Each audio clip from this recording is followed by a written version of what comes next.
ప్రతి ఒక్కరికి వందనాలు తెలియజేస్తున్నానండి. అందరికీ వందనాలు.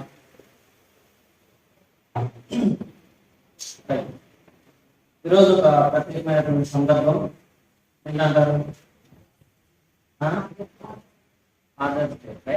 మంచిది. మీ దగ్గర బైబిల్ ఉన్నట్లయితే లూకా శుభవార్త, వైద్యులైనటువంటి లూకా గారు రాసిన శుభవార్త 15వ అధ్యాయం 20వ వచనం నుంచి 24వ వచనం వరకు నేను మీ అందరి కోసం చదువుతాను. దాంతో కూడా మీ బైబిల్లో చాలా జాగ్రత్తగా ఉండండి. లూకా శుభవార్త 15వ అధ్యాయం 20వ వచనం నుంచి 24వ వచనం వరకు. వాడు ఇంకా దూరంగా ఉండినప్పుడు తండ్రి వారిని చూచి కనికరపడి పరిగెత్తి వారి మెడ మీద పడి ముద్దు పెట్టుకొనెను. అప్పుడు ఆ కుమారుడు అతనితో, తండ్రి, నేను పరలోకమునకు విరోధముగాను నీ ఎదుటను పాపము చేసి ఇక మీదట నీ కుమారుడని అనిపించుకున్నకు యోగ్యుడును కానని. అయితే తండ్రి తన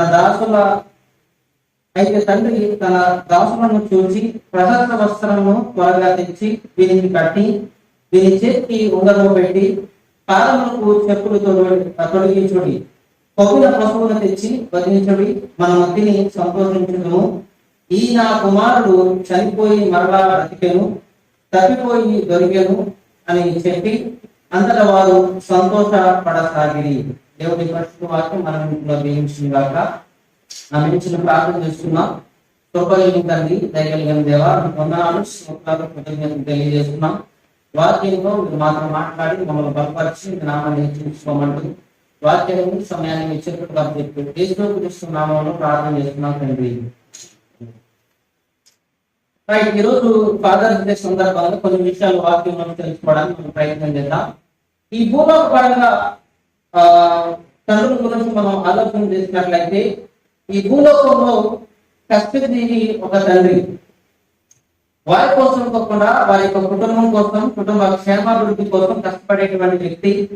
పగలు రాత్రి అనగా తన భార్య కోసం, తన కుమార్తెల కోసం నిరంతరం కష్టపడేటువంటి, శ్రమించేటువంటి ఒక జీవి.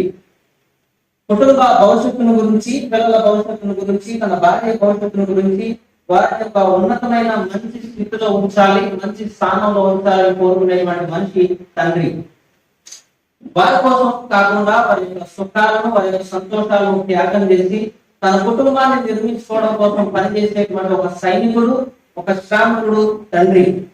అయితే తన యొక్క డబ్బులు సంపాదించడం కానీ, తను ఇల్లు కొనడం కానీ, తనకున్నటువంటి సంపాదన ఏదైతే ఉందో అది కేవలం తన యొక్క కుటుంబం కోసం మాత్రమే ఖర్చు పెట్టేటువంటి వ్యక్తి కేవలం తండ్రి మాత్రమే. రైట్. అయితే ఈ భూలోకపరమైనటువంటి తండ్రి మనల్ని అన్ని విధాలుగా యోగక్షేమాలు చూసుకుని, బాగోగాలు చూసుకుని, మనల్ని సురక్షితంగా భద్రంగా చూసుకోవడానికి ప్రయత్నం చేస్తాడు ఈ భూలోక తండ్రి. అయితే ఈరోజు మన పరలోక తండ్రి మన కోసం ఏం చేశాడో చూద్దాం. ఈరోజు నా అంశం ఏంటంటే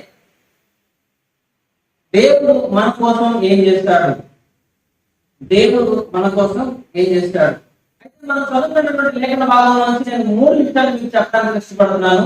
3 విషయాలు ఏంటంటే, మొదటి విషయం, మన దేవుడు మన కోసం ఏం చేశాడంటే మొట్టమొదటిగా మనల్ని ప్రేమించాడు. ఏం చేశాడండి? అందరూ చెప్పడానికి మొదటి విషయం ఏంటంటే దేవుడు మనల్ని ప్రేమించాడు. ఇది మొదటి విషయం. రెండో విషయం ఏంటంటే ఆయన మన పాపాలను క్షమించాడు. ఏం చేశాడంటే ఆయన మన పాపాలను క్షమించాడు. మూడో విషయం ఏంటంటే ఆయన మనకు కృపను చూపించాడు. ఏం చూపించాడండి? కృపను చూపించాడు. సో మొదటిగా ఆయన ప్రేమించాడు, రెండవదిగా ఆయన పాపక్షమాపణ చేశాడు, మూడవదిగా మనందరికీ కూడా ఆయన కృపను చూపించాడు. ఈ 3 విషయాలు మన పరలోక తండ్రి మన కోసం చేశాడు. అయితే ఈ విషయాలు మనం ధ్యానం చేద్దాం. దానికన్నా ముందు ఈ యొక్క వాక్యానికి సంబంధించినటువంటి పరిచయం మీకు చెప్పడానికి ఇష్టపడుతున్నాను. ఇది ఒక ప్యారబుల్ అన్నమాట. ప్యారబుల్ అంటే దాని అర్థం ఒక ఉపమానం. ఉపమానం అంటే దాని అర్థం ఏంటంటే heavenly story, earthly story with heavenly meaning. అంటే దాని అర్థం ఈ భూలోక సంబంధమైనటువంటి ఒక కథను పరలోక సారాంశంతో చెప్పడం అనేది ఒక ఉపమానం అన్నమాట. అయితే యేసుక్రీస్తు వారి ఉపమానాన్ని బోధిస్తూ ఆయన ఇక్కడ ఈ అధ్యాయంలో 15వ అధ్యాయంలో 3 ఉపమానాలు చెప్తున్నాడు. 3 ఉపమానాలు ఏంటంటే, మొట్టమొదటిగా పోగొట్టుకున్నటువంటి నాణ్యం గురించి చెప్తున్నాడు, అది మొదటి ఉపమానం. రెండవ ఉపమానం ఏంటంటే తప్పిపోయిన కుమారుడు గురించి చెప్తున్నాడు, ఇది రెండవ ఉపమానం. మూడవ ఉపమానం ఏంటంటే తప్పిపోయినటువంటి గొర్రెల గురించి చెప్తున్నాడు అనమాట. ఒక దాసుడికి 100 గొర్రెలు ఉంటే ఆ 100 గొర్రెల్లో ఒక గొర్రె తప్పిపోయింది. ఆ గొర్రెను వెతికి మరలా తీసుకురావడం. అయితే ఈ అధ్యాయం మొత్తం కూడా ఇలా చెప్పుకోవచ్చు ఏమంటే తప్పిపోవడం, దొరకడం. తప్పిపోవడం, దొరకడం. ఈ అధ్యాయం మొత్తం కూడా ఈ మూడు ఉపమానాలతో ఈ ప్రాముఖ్యమైనటువంటి విషయాన్ని క్యారీ చేస్తున్నాయి. అయితే మనం చదువుకున్నటువంటి లేఖన భాగంలో 20వ వచనం నుంచి 24వ వచనం వరకు మనందరికీ బాగా సుప్రసిద్ధమైనటువంటి విషయమే. రైట్, మనం చిన్నప్పుడు సండే స్కూల్ రోజు నుంచి ఈ స్టోరీ వింటాము. మనం తప్పిపోయిన కుమారుడు. అయితే ఈ తప్పిపోయిన కుమారుడు తన తండ్రికి మధ్య జరిగినటువంటి సంభాషణ ఈ రోజు మనం ధ్యానం చేయబోతున్నాం. అయితే ఈ మొదటి విషయాన్ని మనం ధ్యానం చేద్దాం. 20వ వచనాన్ని చదవండి.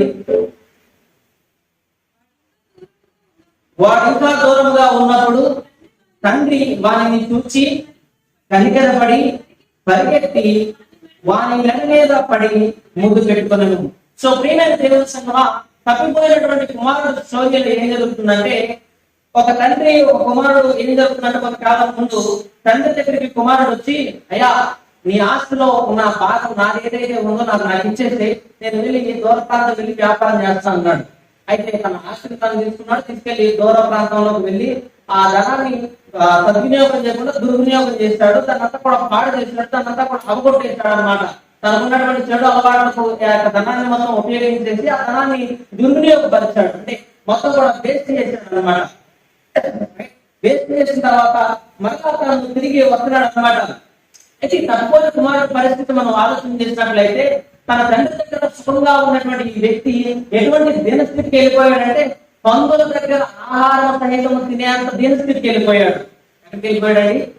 పందుల దగ్గర ఆహారం తినేంత దీనస్థితికి వెళ్ళిపోయి, పందుల దగ్గర వాటన్నిటిని తోలేసి వాటికి వేసినటువంటి ఆహారం ఏదైతే ఉందో వాటిని తింటూ ఉన్నాడు అనమాట. బహుశా తనకు బుద్ధి వచ్చిన తర్వాత ఆయన ఆలోచించుకుని ఇలా అనుకున్నాడు, ఏంటంటే బహుశా నేను మా తండ్రి దగ్గరికి వెళ్తే మరలా నా తండ్రి నన్ను ఒప్పుకుంటాడేమో. నన్ను టేబుల్ మీద కూర్చోబెట్టి, డైనింగ్ టేబుల్ మీద కూర్చోబెట్టి చికెన్ బిర్యానీ పెట్టకపోయినా మా ఇంట్లో పనిచేసే వారితో పాటు నాకు ఒక గొప్పనమన్న దొరికింది. ఈ పందులతో పాటు ఈ ఆహారం తినడం కన్నా అక్కడికి వెళ్ళి మా నాన్న దగ్గర పని చేసుకుంటూ గొప్పన తినడం లేదు కానీ తన బుద్ధి తెలుసుకుని తన ఇంటికి ప్రయాణం వెళ్తున్నాడు. అయితే ఇంటికి ప్రయాణం వెళ్తున్నటువంటి కుమారుడిని తండ్రి అలా దూరాన్ని చూశాడు. కుమారుడు తండ్రిని చూశాడు. తండ్రి కుమారుడు చూశాడు. అయితే ఏం చేశాడంటే, వెంటనే తండ్రి కుమారుడు దగ్గరికి పరిగెత్తుకుంటూ వెళ్ళి ఆయన ఏం చేశాడంటే, వెంటనే హత్తుకుని మెడ మీద ముద్దు పెట్టుకుని తనని స్వీకరించాడు. ఏం చేశాడండి? తనని స్వీకరించాడు. అయితే తన తండ్రి తన కుమారుడిని చూసిన వెంటనే ఆయన తన యొక్క తప్పును దిగిపోవడం లేదు. తన తప్పును బట్టి అతన్ని అవమానపరచలేదు. మనం చూస్తున్నాం అట్లాంటి కనబడుతుంది ఇక్కడ. తండ్రి కుమారుని అవమానపరచడం, అరే నువ్వు ఒక రాసి, నువ్వు ఒక వేస్ట్ పిల్లలు, నువ్వు ఒక యూజ్లెస్ పర్సన్ అని చెప్పేసి తిట్టి, నువ్వు మరో మా ఇంటికి ఎందుకు వచ్చావని చెప్పేసి అవమానించలా, నిందించలా, ఏమండి అసహించుకోలేదు, చేతరించలేదు. ఏం చేశాడు? మనందరి తెలుగులో సాగుతుంది కదా, ఏంటది? కాకి పిల్ల కాకి గీతి ముందు. మన కొడుకు మన కూతురు ఎన్ని తప్పులు చేసినా, ఎన్ని పాపాలు చేసినా మనకి ఇంకా నచ్చాడు. అట్లా ఈ తండ్రి కూడా తన కుమారుడు నచ్చాడు. నువ్వు వేస్ట్ పిల్లలు అని చెప్పేసి తిట్టలేదు, అవమానించలేదు, నిందించలేదు, అసహించుకోలేదు. ఏం చేశాడంటే, వెంటనే దూరాన్ని చూడగానే వెళ్ళి గబగబా వెళ్ళి తన తండ్రిని తన కుమారుని హత్తుకుని మెడ మీద ముద్దు పెట్టుకుని తన్ని స్వీకరించాడు. తప్పిపోయినటువంటి కుమారుని ఆయన అంగీకరించాడు. అయితే ఈ వచనం చదువుతున్నప్పుడు నాకు ఒక సిద్ధాంతం గుర్తొస్తుంది. ఏంటి ఆ సిద్ధాంతం అంటే, తెలుగు సిద్ధాంత భాషలో ఒక మాట ఉంటుంది, ఒక డాక్టర్ ఒక సిద్ధాంతం ఉంటుంది. ఏంటంటే డాక్టర్ ఆఫ్ జస్టిఫికేషన్. దాని అర్థం ఏంటంటే, అనీతిమంతుడైనటువంటి మనిషిని యేసుక్రీస్తు ప్రభు వారు నీతిమంతులుగా నిర్ధారించడం. రైట్, ఈ సిద్ధాంతాన్ని మనం ఎక్కడ చూడవచ్చు అంటే, రోమీయులకు రాసిన పత్రిక 3వ అధ్యాయం 23-24 వచనాలు చదవండి. ఈ డాక్టర్ ఆఫ్ జస్టిఫికేషన్ ని మనము చూద్దాము. 3వ అధ్యాయం 23-24 వచనాలు. ఏ భేదము లేదు, అందరూ పాపము చేసి దేవుడు అనుగ్రహించు మహిమను పొందలేకపోతున్నారు. కాబట్టి నమ్మువారు ఆయన కృప చేతనే క్రీస్తు యేసునందరి విమోచనము ద్వారా ఉచితముగా నీతిమంతులని తీర్చబడుతున్నారు. సో ప్రియమైన దేవుని సంగమా, నా మాటలు చాలా జాగ్రత్తగా వినండి. తప్పిపోయినటువంటి మనల్ని పాపంలో బ్రతుకుతున్నటువంటి మనల్ని ఏమైనా దేవునికి దూరస్తులుగాను, దేవునికి మనకి ఎటువంటి సంబంధం లేని పరిస్థితుల్లో బ్రతుకుతున్నటువంటి మనల్ని నీతిమంతులుగా తీర్చిదిద్దడానికి ప్రభు అయిన యేసుక్రీస్తు వారు పరలోక రాజ్యాన్ని విడిచిపెట్టి మన కోసం ఈ భూలోకానికి వచ్చి మనలను తన కుమారులుగా ఆయన స్వీకరించాడు, మనలను తన కుమార్తెలుగా ఆయన అంగీకరించాడు. మన పాపాలన్నింటినీ కూడా ఆయన ఎప్పుడూ కూడా తెప్పికొడవలేదు, మన పాపాలను బట్టి ఎప్పుడూ కూడా ఆయన అవమానపరచలేదు, మన పాపాలను బట్టి ఎప్పుడూ కూడా ఆయన మనల్ని అసహించుకోలేదు. ఎప్పుడైనా దేవుడు నీ పాపాలను బట్టి అసహించుకున్నాడా? నేను ఒక దొంగవరా, అదే నువ్వు ఒక మోసగాడురా, అదే నువ్వు ఒక వ్యభిచారి అని చెప్పేసి ఎప్పుడో కూడా ఆయన మనల్ని అనలేదు. సో దేవుడు ఎప్పుడు మనతో అట్లా గమనించలేదు. ఆయన ఏం చేస్తాడంటే మన పాప స్థితిని చూసినటువంటి ఆయనే స్వయాన పరలోక రాజ్యాన్ని విడిచిపెట్టి ఈ భూలోకానికి వచ్చి మన పాపాలన్నీ కూడా ఆయన మీద వేసుకుని ఆయన నీతిని మన మీద పెట్టి మన కోసం చనిపోయి ఆయన అపారమైనటువంటి ప్రేమను కలుగు సిలువలో మనందరికీ ఆయన చూపించాడు. సో ఈ యొక్క తండ్రి యొక్క ఫాదర్స్ డే సందర్భంగా మీకు తెలియజేయాలనుకున్నటువంటి మొదటి విషయం ఏంటంటే మన పరలోకపు తండ్రి మనలను ప్రేమిస్తున్నాడు. ఏం చేస్తున్నాడు? ఆయన ప్రేమించాడు కాబట్టి ఆ పరలోక వైభవాన్ని విడిచిపెట్టి మనందరి నిమిత్తమై ఈ లోకానికి రావడం జరిగింది. మన పాపాల నిమిత్తమై కలువలో ఆయన చనిపోవడం జరిగింది. ఆయన మనల్ని ప్రేమించాడు.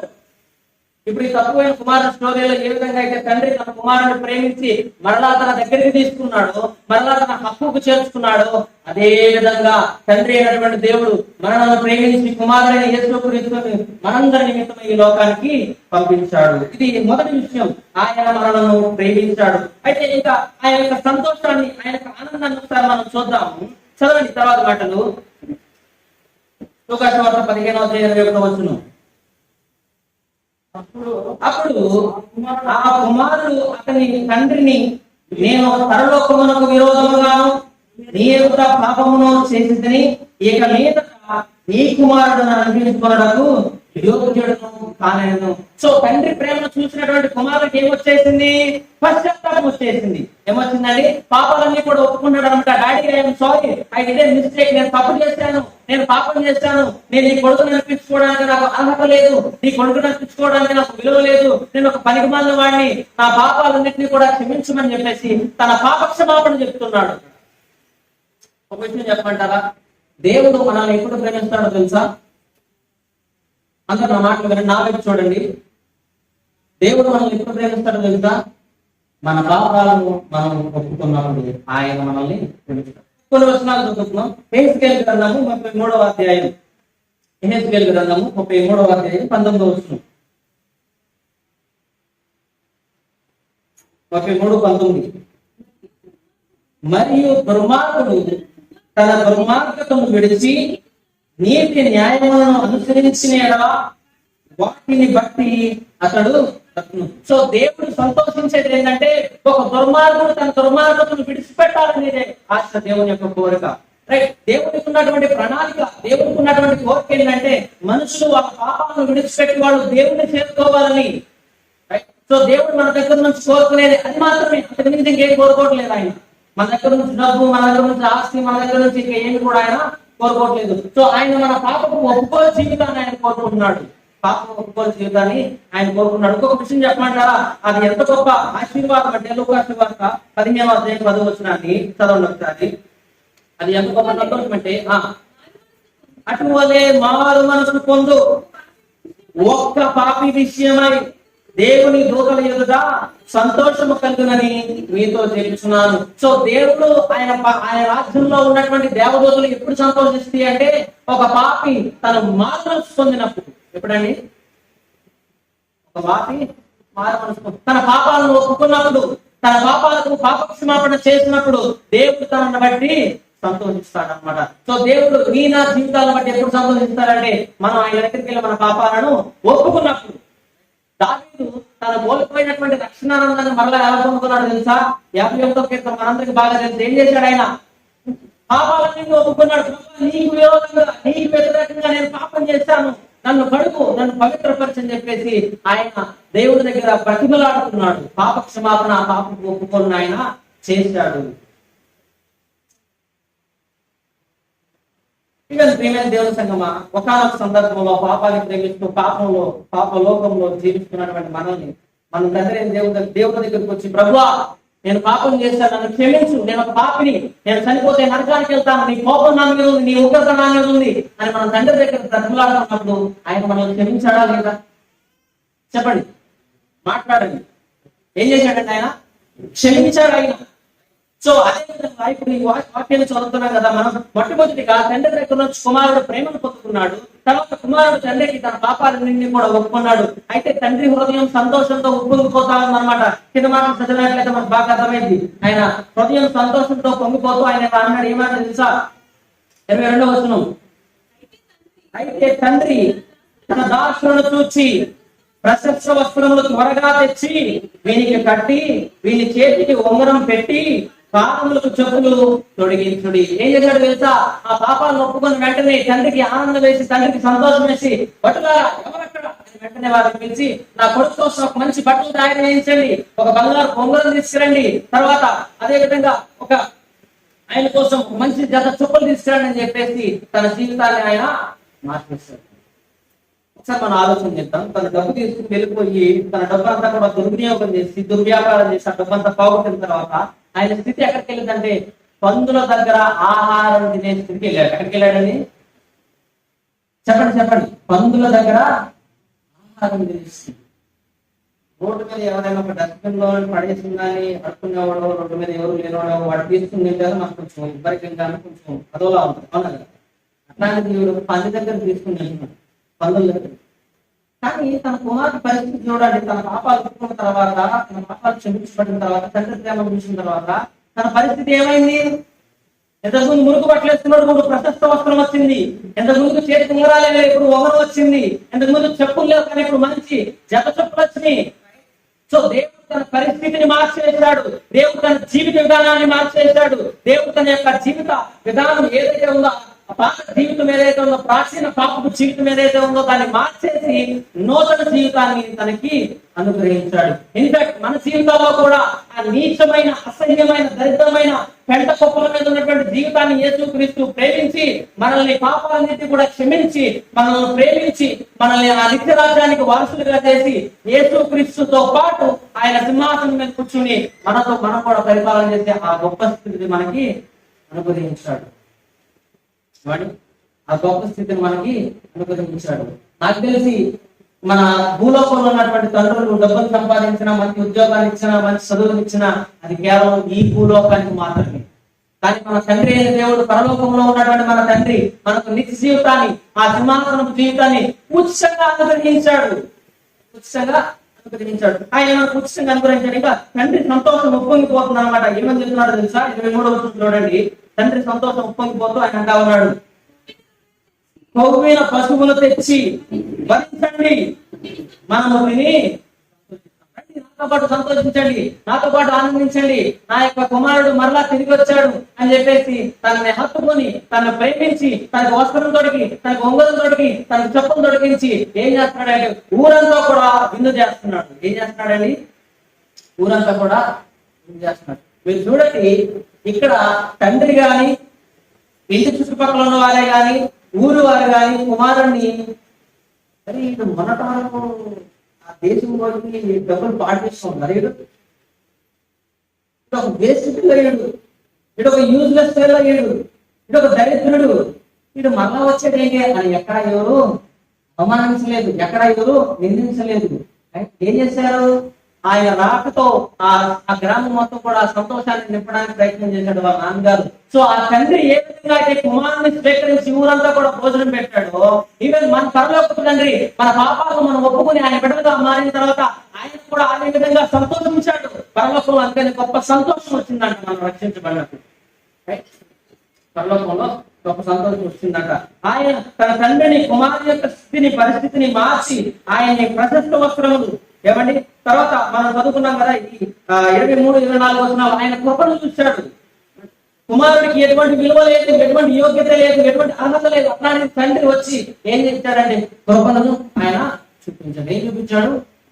కృపానికి మనందరికీ తెలిసిన నిర్వచనం ఏంటి? అర్హత లేనటువంటి వారికి.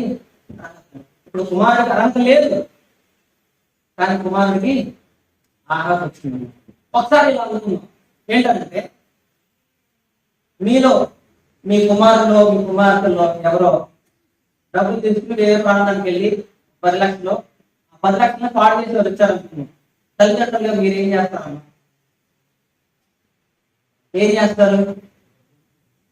మన తెలుగులో మమ్మీ డాడీ మంచి బ్యాట్స్మెన్, వాడి మీద షూలు కానీ, చెప్పులు కానీ, చపాతీ కర్రలు కానీ, చీపురగడ్డ కానీ, ఇంకేమైనా ఉన్నాయండి? చెప్పండి. వాడి మీద ఏమేమి ప్రయోగించాలో అన్ని ప్రయోగిస్తాం. ఎందుకని చెప్పండి? ఎందుకని? వాడు తప్పు చేశాడు కాబట్టి, వాడు పాపం చేశాడు కాబట్టి. కానీ ఇక్కడ కుమారుడు తను చేసినటువంటి తప్పుకు తను శిక్ష పొందుకున్నాడా? చెప్పండి నాకు. ఇక్కడ మనం చదువుకున్నటువంటి లేఖన భాగంలో తప్పు చేసినటువంటి కుమారుడు తన తండ్రి దగ్గర నుంచి బెత్తాన్ని పొందుకున్నాడా?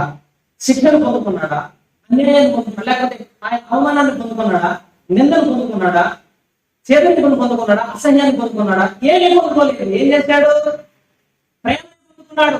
అపరిమితమైన ప్రేమను పొందుకున్నాడు. ధారాళమైన ప్రేమను పొందుకున్నాడు యేసుక్రీస్తు దగ్గర నుంచి, అంటే దేవుని దగ్గర నుంచి.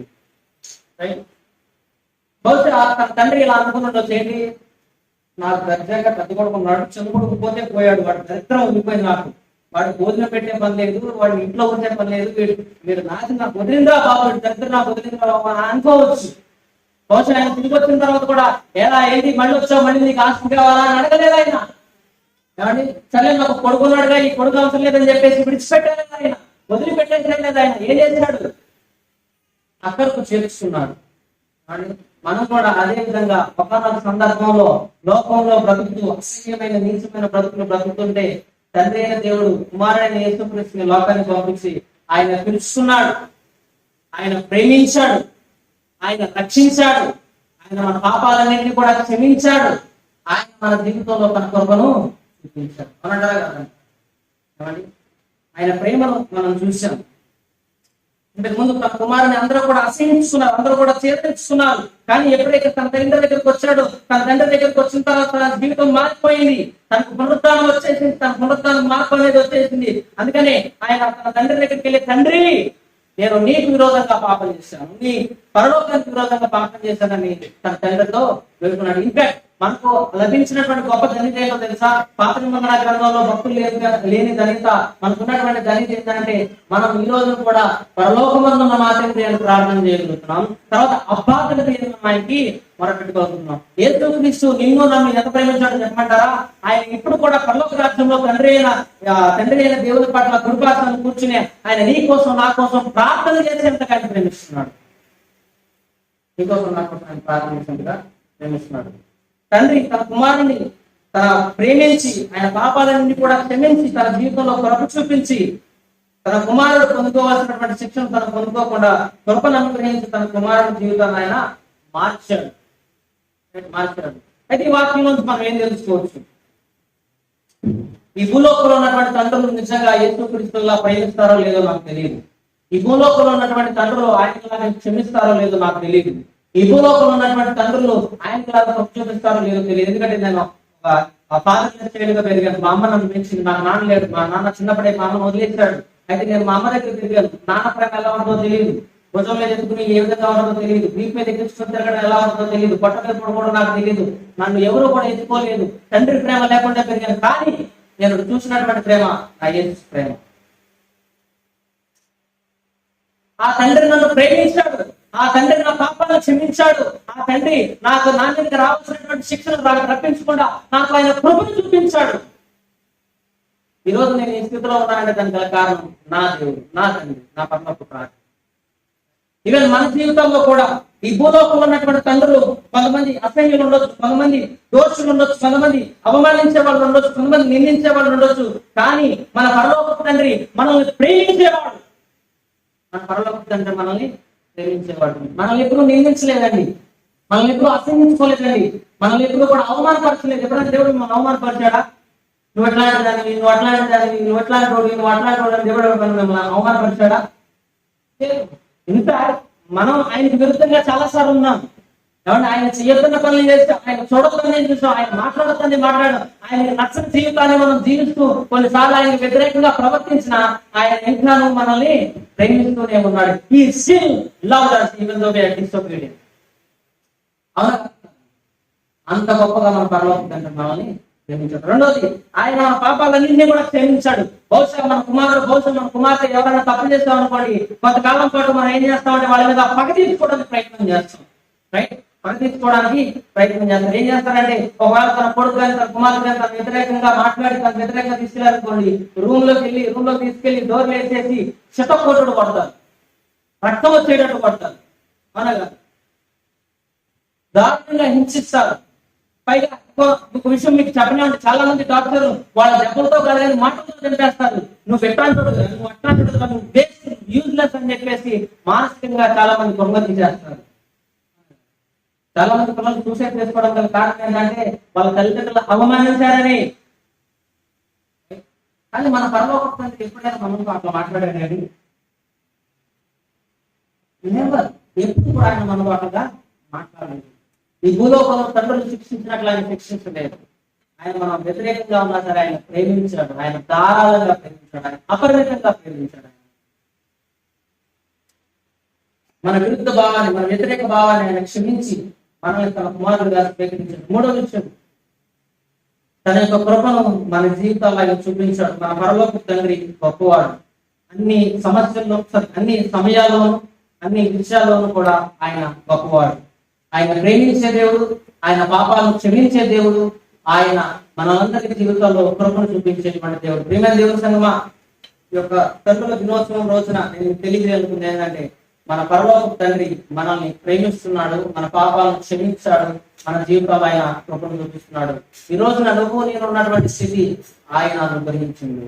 ఆయన గొప్పవాడు, ఆయన గొప్పవాడు. ఏమిచ్చి ఆయన రుణాన్ని మనం తీర్చగలం?